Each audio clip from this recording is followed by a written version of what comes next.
दोस्तों आज बात करेंगे होम्योपैथिक मेडिसिन लेमना माइनर के बारे में। इस वीडियो में जानेंगे लेमना माइनर के नेचुरल सोर्सेज क्या हैं, मतलब ये दवा किस चीज़ से तैयार की गई है, इसके मेजर यूज क्या है, ये कितना इफेक्टिव होता है और किस किस कंडीशन में पेशेंट को लेना चाहिए। तो वीडियो के अंत तक बने रहिए। दोस्तों बात करें इसके नेचुरल सोर्सेज की, तो एक एक्वाटिक प्लांट है डकवीड, जिसका रस निकाल के इस दवा को जो है तैयार किया गया है। अगर डकवीड के साइंटिफिक नेम की बात करें तो लेमना माइनर, और फैमिली की बात करें तो एक एरेसिया नाम से एक मेडिसिनल प्लांट की एक फैमिली है जिसके अंतर्गत इसको रखा गया। दोस्तों अगर बात करें अवेलेबिलिटी की, तो जितने भी जल के नेचुरल सोर्स होते हैं उन सब के आसपास ये देखने को मिलता है, और ये खुद पे खुद भी उगाता है, साथ में कुछ फार्मर्स की खेती भी करते हैं। चलिए अब बात कर लेते हैं मेडिसिनल की। तो 1 से लगा के 14 प्रजातियाँ इसकी जो है देखने को मिलती हैं। भारत में 1 से लगा के 4 प्रजातियाँ जो है मौजूद हैं। और अगर बात करें इसके रख रखाव की, तो बहुत आसान है। इसमें कोई भी जो है दवा या फर्टिलाइजर्स लगाने की ज़रूरत नहीं होती है।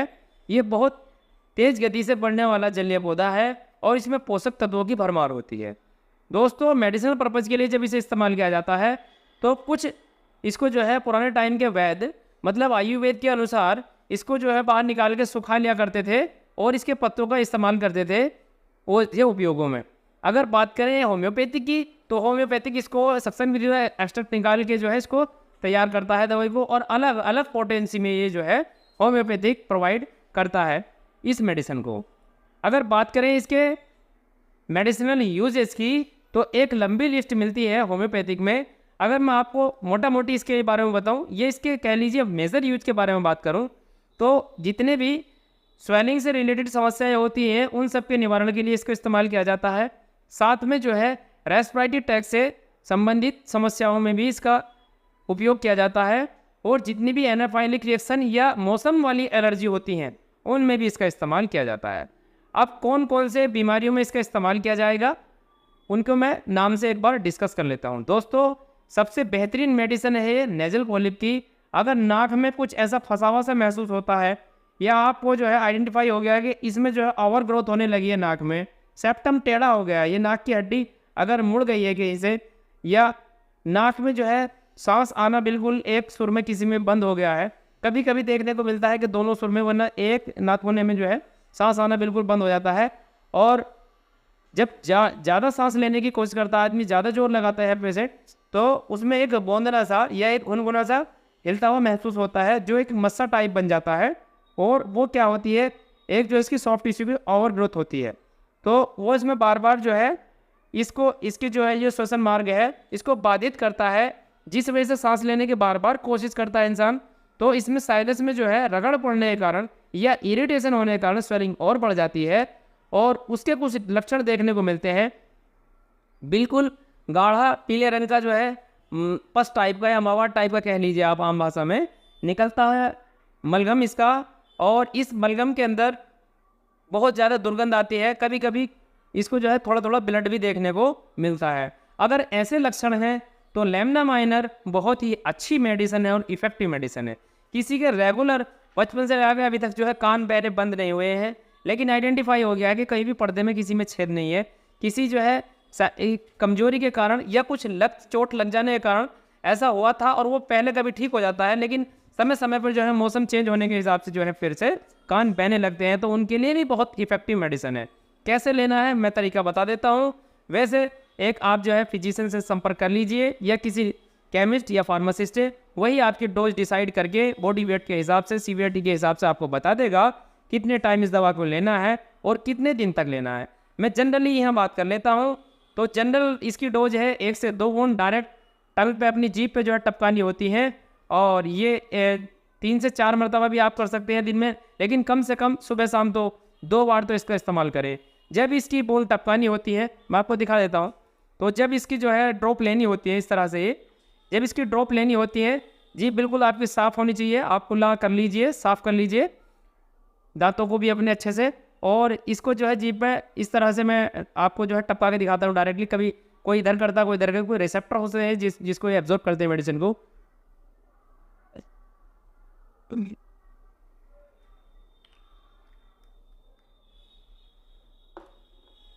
ये मैंने केवल आपको डेमो दिखाया है। इस तरह से 2 बूंद टपका लीजिए, आपके 2 से 3 या 4 भी ले सकते हैं। ये बूंद टपकाने के बाद आपको मुंह को बिल्कुल बंद कर लेना है और हल्के हल्के से सांस लेना है, मतलब उसको निगलना नहीं है, या जो राल या थूक निकलेगा आपको उसको निगलना नहीं है एकदम से। पहले इसकी जो है खुशबू, मतलब कि इसकी जो गंध है वो हमारे पूरे सेंसरी ऑर्गनों में घूम जानी चाहिए। ये जो है दवाई बहुत फास्ट काम करती है और एकदम से 5 से 6 मिनट के अंदर अंदर इस स्वेलिंग को जो है कम करने लगता है, मौसम के हिसाब से अगर किसी को है तो। बाद में इसको क्या सोचते हैं कुछ लोग के थूक देते हैं, थूकना नहीं है, डायरेक्ट अंदर को इस थूक को भी, या इसके जो पानी इसमें बनने है जीभ पर लगाने से उसको जो है अंदर गटक जाना है। ये तो है इसका आसान तरीका लेने का। अगर कुछ ऐसा ना कर पा रहे हो तो उनके लिए मैं एक और तरीका बता रहा हूँ।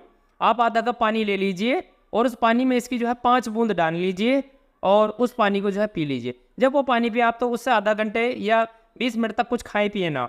इससे पहले कुछ खा लिया हो तो कोई दिक्कत नहीं है। वैसे अगर आप खाली पेट लेंगे तो ज़्यादा बेहतर ये दवा काम करेगी। ये अलग अलग पोटेंसी में मार्केट में हमें अवेलेबल हो जाती है। अगर मैं बात करूँ इसकी तो ये डॉक्टर रैकबर्ग का है मेरे पास इस टाइम, ये 11 ml का जो है रखा हुआ है, लेमना माइनर 30, ये इसकी पोटेंसी है। अगर बच्चों के लिए इस्तेमाल कर रहे हैं, अब तो 5 साल से छोटे बच्चों के लिए इस्तेमाल नहीं किया जाता, 5 साल से ऊपर के बच्चे हैं तो इससे 1 से 2 बूंद जो है दिन में 2 बार। और अगर अडल्ट हैं आप, अडल्ट है पेशेंट जिसका बॉडी वेट 45 से ऊपर है तो उसके लिए फिर आता है 200।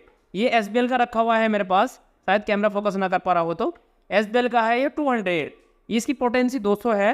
ये जो है मात्रा होती है दवाई की, जैसे एलोपैथ में mg या mcg होता है, वैसे इसमें जो है पोटेंसी होती है। ये तो 200 की पावर में आप इसका इस्तेमाल करें और 2 बूंद ही काफ़ी होएंगी।